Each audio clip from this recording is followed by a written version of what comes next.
Hi guys, Mahesh friends. తెలంగాణలో intermediate సంబంధించిన ఫలితాలు అనేవి ఇప్పటివరకు కూడా రిలీజ్ అనేది అవ్వకపోవడంపై సర్వత్రా మనకు ఆందోళన అయితే వ్యక్తం అవుతుంది. యాక్చువల్గా ఆంధ్రప్రదేశ్లో మనకు రిజల్ట్స్ అనేవి వచ్చిన తర్వాత వెంటనే మనకు తెలంగాణలో కూడా పోటాపోటీగా ఒకరోజు ముందు కానీ లేదంటే ఒకరోజు తర్వాత కానీ రిజల్ట్స్ అనేవి ఎవ్రీ ఇయర్ కూడా రిలీజ్ చేస్తుంటారు. బట్ ఈ సంవత్సరం మాత్రం ఇప్పటివరకు కూడా ఈ యొక్క తెలంగాణకు సంబంధించి ఇంటర్మీడియట్ ఫలితాలు అనేవి రిలీజ్ అనేది అవ్వలేదు. అండ్ ఈ యొక్క ఫలితాలను ఎప్పుడు రిలీజ్ చేస్తారనే డేట్ కూడా మనకు మెన్షన్ అనేది చేయలేదన్నమాట. సో అందువల్ల ఏంటంటే చాలామంది అభ్యర్థులకి ఏమీ అర్థం కావట్లేదు, ఈ యొక్క ఫలితాలను ఎప్పుడు వస్తాయని చెప్పి వెయిటింగ్ అనేది చేస్తున్నారు. ఇక్కడ మనం చూసినట్లయితే ఈరోజు ఆంధ్రప్రభ పేపర్లో ఒక ముఖ్యమైన అప్డేట్ అయితే రావడం జరిగింది. ఇంటర్మీడియట్ సంబంధించి మనకు ఆన్సర్ షీట్స్ అనేవి మిస్ అయ్యాయంట. సో అందువల్లే మనకు ఈ యొక్క పత్రాలు అనేవి అంటే ఈ యొక్క ఆన్సర్ షీట్స్ అనేవి అన్నీ కూడా మనకు అందుబాటులోకి వచ్చిన తర్వాత వాటిని కూడా వాల్యుయేషన్ చేసిన తర్వాత ఫలితాలు అనేది రిలీజ్ చేస్తారని చెప్పి ఒక ముఖ్యమైన ఇన్ఫర్మేషన్ అన్నమాట. మూల్యాంకనం కోసం తరలిస్తుండగా మిస్సింగ్, అధికారుల గుర్తింపు అన్వేషణలో నిమగ్నం, ఉన్నతాధికారులకు సమాచారం అందించలేదా, అదృశ్యమైన జవాబుపత్రాలు దొరికిన తర్వాత ఇంటర్ ఫలితాలు లేదంటే జాప్యం, జేఎన్టీ పర్యవేక్షణలో నడుస్తున్న బోర్డు అని చెప్పి ఆంధ్రప్రభ పేపర్లో మనకు ఒక ఇన్ఫర్మేషన్ అయితే రావడం జరిగింది. సో దీనికి సంబంధించి పూర్తి ఇన్ఫర్మేషన్ అనేది మీకు చదివి వినిపిస్తాను. ఇంటర్ విద్యార్థుల జవాబుపత్రాలు గల్లంతవడంతో వాటిని అన్వేషించే పనిలో అధికారులు తలమునకలై ఉన్నట్లు తెలుస్తుంది. దీంతో వార్షిక ఫలితాలు ఇప్పట్లో వెలువడే అవకాశం అయితే లేనట్లుగా సమాచారం. ఈ ఏడాది జరిగిన ప్రథమ ద్వితీయ ఇంటర్ పరీక్షలకు సంబంధించి రమారమి 10 లక్షల మంది అభ్యర్థులు అయితే హాజరయ్యారు.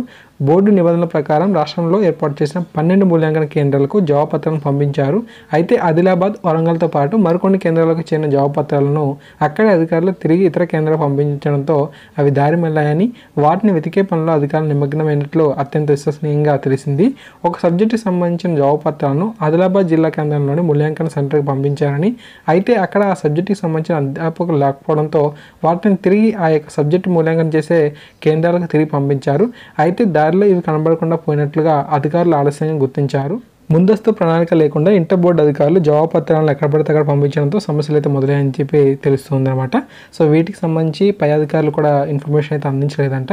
సో ముఖ్యమైన సమాచారం తెలుసుకున్న తర్వాత ఆ యొక్క పత్రాలను కూడా మనకు దొరికిన తర్వాతే ఈ యొక్క ఫలితాలని రిలీజ్ అని చేయండి అని చెప్పి ఉన్నతాధికారుల నుంచి అప్డేట్ అయితే వచ్చిందంట. అంతేకాకుండా మనకి ఏంటంటే ఆంధ్రప్రదేశ్లో మనకు ఫలితాలు అనేది రిలీజ్ అవ్వకముందే ఒక రోజుకి ముందుగానే ఈ యొక్క ఫలితాలు అనేది రిలీజ్ చేయడానికి సంసిద్ధమైనట్టుగా ఒక అప్డేట్ అయితే గతంలో ఉండింది. సో అందువల్ల ఏంటంటే మనకు రోజుకి కనీసం మనకు చూసినట్లయితే 50 నుంచి 60 ఆన్సర్ షీట్స్ని అయితే కరెక్షన్ అనేది చేయడానికి ట్రై అని చేశారంట. బట్ ఏంటంటే చాలామంది అధ్యాపకులు మనకు దాన్ని యాక్సెప్ట్ అనేది చేయలేదని చెప్పి మరొక ఇన్ఫర్మేషన్ అనమాట. సో ఈ విధంగా మనకు చాలా రూమర్స్ అనేవి రావడం జరిగింది ఈ ఇంటర్మీడియట్ సంబంధించి. అయితే ఫలితాలు వెల్లడి అనేది మాత్రం ఇంకా మనకు మొన్ననే మనకు అప్డేట్ అయితే రావడం జరిగింది. మేము ఎటువంటి అధికారికంగా ఎటువంటి ఇన్ఫర్మేషన్ అయితే ఇవ్వలేదు. సో ఇంటర్మీడియట్ సంబంధించిన ఫలితాలు అనేవి ఇప్పట్లో మేము రిలీజ్ చేసే అవకాశం అయితే లేవు, ఖచ్చితంగా ఇన్ఫర్మేషన్ అనేది ఇస్తాము అని చెప్పి అన్నారు తప్ప ఏ రోజున మనకు ఈ ఫలితాలు అనేది రిలీజ్ చేస్తానే దానిపై ఒక స్పష్టమైన సమాచారం అనేది ఇంటర్మీడియట్ బోర్డు అనేది ఇవ్వలేదు. ఓకే, తెలంగాణకు సంబంధించి ఇంటర్మీడియట్ ఫలితాలు అనేవి ఎందుకు ఆలస్యం అవుతున్నాయనే దానిపై ఈ విధంగా మనకి అప్డేట్ అయితే రావడం జరిగింది. ఆన్సర్ షీట్స్ దొరికిన తర్వాత వాటిని కూడా వాల్యుయేషన్ అయిన తర్వాత సో వాటిని అన్ని అందరితో పాటుగా మనకు ఫలితాలు అనేది రిలీజ్ చేస్తారు. ఓకేనా? సో ఫ్రెండ్స్, ఈ విధంగా మనకు ఇన్ఫర్మేషన్ అయితే రావడం జరిగింది. ఎటువంటి ముఖ్యమైన అప్డేట్ అయినా వచ్చినట్లయితే ఖచ్చితంగా మీకు అందిస్తూ ఉంటాను. మన ఛానల్ సబ్స్క్రైబ్ చేసుకోండి. ఓకేనా? Thank you guys, thanks for watching this video.